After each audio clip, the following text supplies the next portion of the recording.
آج ہم آپ کی ملاقات ایک ایسے شخص سے کروانے جا رہے ہیں جنہوں نے 42 سال کے ایک طویل عرصے میں اپنی ڈگری مکمل کی ہے۔ ہمارے ساتھ موجود ہیں محمد بھٹا صاحب، جو کہ آپ MBBS ڈاکٹر ہیں اور بے نظیر ہاسپٹل میں ادھر راولپنڈی میں یہ ہاؤس جاب کر رہے ہیں۔ ان کا تعلق ملتان کے علاقے جہانیہ سے ہے۔ ہم ان سے بات کریں گے کہ پوچھیں گے کہ اتنا لمبا عرصہ کس چیز میں لگا، ان کی کیا کہانی ہے۔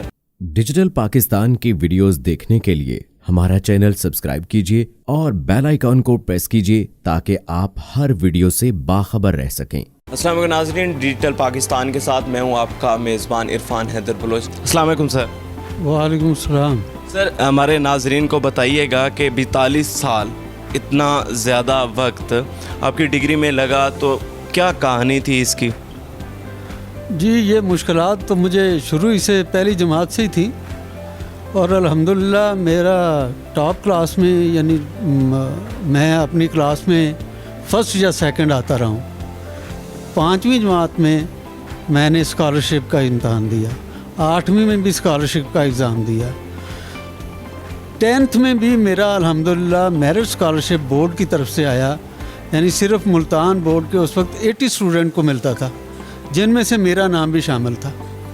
حالانکہ اس وقت بھی میں اپنی کھیتی باڑی کرتا تھا، ساتھ یہ جا کے میں نے ایگزام دیا، اور وہ بھی بڑی مشکل سے دیا کہ میرے والدین نہیں مان رہے تھے، میرے سسرال نہیں مان رہے تھے، کیونکہ ہم نے وہ محنت مشقت سے ہی، اپنی کھیتی باڑی سے ہی مال مویشی پال کر ہی اپنا پیٹ پالنا ہوتا ہے، تو اس وجہ سے مجھے ایگزام کی اجازت نہیں تھی۔ لیکن میرے استاد جو تھے ان کو میں نے بتایا اپنی مجبوری، تو انہوں نے میرے تایا اور میرے ابو کو سمجھایا، تو مجھے ایگزام کی اجازت مل گئی، تو الحمدللہ وہ میرے اتنے اچھے مارکس آ گئے۔ اس کے بعد مجھے جاب مل گئی یہاں اسلام آباد میں، تو یہاں پہ میں نے FSC کر لی، تو اس میں اللہ نے مجھے اتنے مارکس دے دیے کہ میرا میڈیکل کالج میں داخلہ ہو گیا۔ جب آپ نے FSC کی تو تب آپ کی ایج کیا تھی؟ جی، جب میں نے FSC کی ہے میٹرک کے وقت، ایکچولی میری 8ویں جماعت میں شادی ہوئی تھی۔ 8ویں جماعت میں آپ نے شادی بھی کر لی ہے، مطلب ڈگری چاہے لیٹ کی ہے لیکن شادی آپ نے پہلے ہی کر لی ہے؟ جی، 8ویں میں میری شادی گھر والوں نے کر دی تھی۔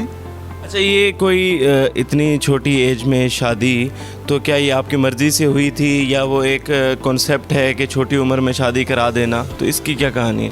نہیں، یہ تو فیملی کا اور بڑوں کا سارا ڈیسیژن تھا، اور اس میں یہ بھی ایک دلچسپ کہانی ہے کہ میری دلچسپ کہانی اس سے زیادہ کیا ہو سکتی ہے کہ 42 سال کی ایک لمبے عرصے میں آپ نے ڈگری کی ہے، جہاں لوگ یہاں 8 سال سے 6 سال ہو جائیں اور پریشان ہو کے بیٹھ جاتے ہیں کہ پتہ نہیں کیا ہوگا، لیکن وہ مطلب ایک ہار جاتے ہیں ہمت، اور وہاں آپ نے اتنی ہمت کی ہے، تو آپ کی یہ سٹوری بھی ہم اپنے ناظرین کو سنائیں گے۔ جی، جب میرا ایڈمیشن ہوا نا میڈیکل کالج میں، تو اس وقت میں جاب کرتا تھا، پرائیویٹ جاب تھی، تو ساتھ ساتھ میں پڑھنے بھی جاتا تھا، تو وہ صاحب فوت ہو گئے، تو پھر مجھے ٹیوشن کرنا پڑی، تو ٹیوشن سے بھی کوئی 6 مہینے سے زیادہ کام نہ چلا۔ وہ لوگ گلگت کے تھے، وہ گلگت واپس چلے گئے، تو پھر مجھے کالج چھوڑنا پڑا، تو پھر میں واپس گھر چلا گیا، کھیتی باڑی کرتا رہا، تو 93 میں پھر مجھے موقع ملا۔ تو آپ نے مطلب بیچ میں ڈگری کے درمیان کتنا عرصہ کھیتی باڑی کی ہے، باقی کتنی جابس کی ہیں؟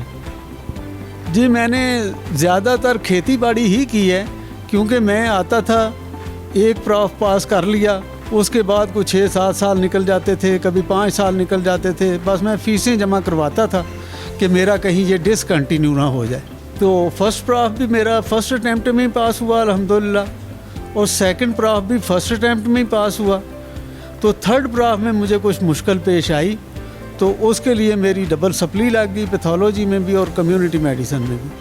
تو سپلی میں میری کمیونٹی کلیئر ہوئی، اور پیتھولوجی اسپیشل سپلی میں کلیئر ہو گئی۔ فائنل ایئر میں آ کے میرے پرابلمز جو تھے وہ بڑھ گئے، کہ میرے والد صاحب جو تھے ان کو بھی مسئلہ پیش آ گیا، ان کی پراسٹیٹ گلینڈ بڑھ گئی، تو ان کا آپریشن کرانا پڑا، اور والدہ کی ڈیتھ ہو گئی، تو میں گھر کا بڑا تھا، میرے جو بچے تھے وہ بھی جوان ہو چکے تھے، تو ان کی شادیوں کے مسائل بھی آ گئے تھے، تو پھر میں بچوں کی شادیاں بھی کرتا رہا، اپنے بہن بھائیوں کی شادیاں بھی کی۔ ماشاءاللہ، کتنے بچے ہیں آپ کے اور کیا کیا کر رہے ہیں اس وقت؟ جی الحمدللہ میرے 4 بیٹے ہیں، 2 بیٹیاں ہیں، سب شادی شدہ ہیں اور آگے ان کے بھی بچے ہیں، اور انہوں نے بھی ماشاءاللہ کسی نے ایف ایس سی کر لی ہے، کوئی ایف ایس سی میں ہے، کوئی میٹرک میں ہے، کوئی مڈل میں ہے، کوئی پرائمری میں ہے، اسی طرح. بالکل یہ بات سوشل میڈیا پہ جب سے آپ کی سٹوری آئی ہے ہر بندہ اپریشیٹ کر رہا ہے.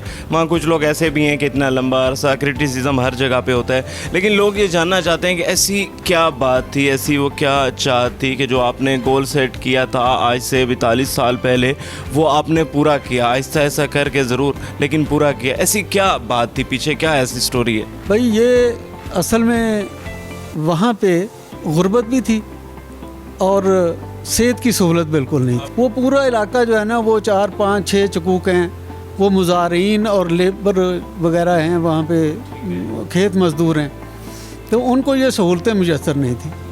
تو ہمارے علاقے کے ایک پہلے ڈاکٹر تھے جو MBBS کر کے تو انہوں نے امریکہ چلے گئے. تو میں نے پہلی جماعت میں تھا میں اس وقت، تو میں نے یہ تہیہ کیا کہ یار جو ڈاکٹر بنتا ہے اس کو یہاں رہنا چاہیے، میں ڈاکٹر بن کے انہی لوگوں کی خدمت. آپ کو بات بری لگ گئی، آپ کو دل میں لگ گئی کہ اپنے علاقے کے لوگ باہر کیوں گئے ہیں.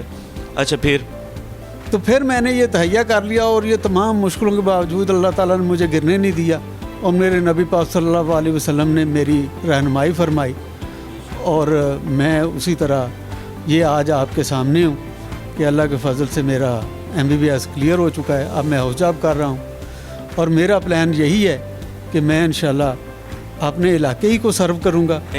آپ کی جو ایک خواہش تھی پوری ہو گئی ہے، ورنہ جہاں آپ کی جتنی آپ کی عمر ہے ٹھیک ہے، وہاں ہر بندہ اپنی خواہشات کے بارے میں بالکل چھوڑ دیتا ہے، اپنے بچوں کے بارے میں سوچتا ہے. تو وہ ایک جو 42 سال کا لمبا عرصہ تھا، اپنے گھر کو بھی چلانا تھا، گھر والوں کو دیکھنا تھا، آگے آپ کے بچے بھی ہیں، ان سب کو دیکھتے دیکھتے پھر آپ نے ڈگری بھی کمپلیٹ کرنی تھی. وہ ایک عرصہ جو گزرا تو وہ کس طرح سے آپ اگر ان کو ایکسپلین کریں 5-6 لائنوں میں تو کس طرح سے ان کو کریں گے کور اپ؟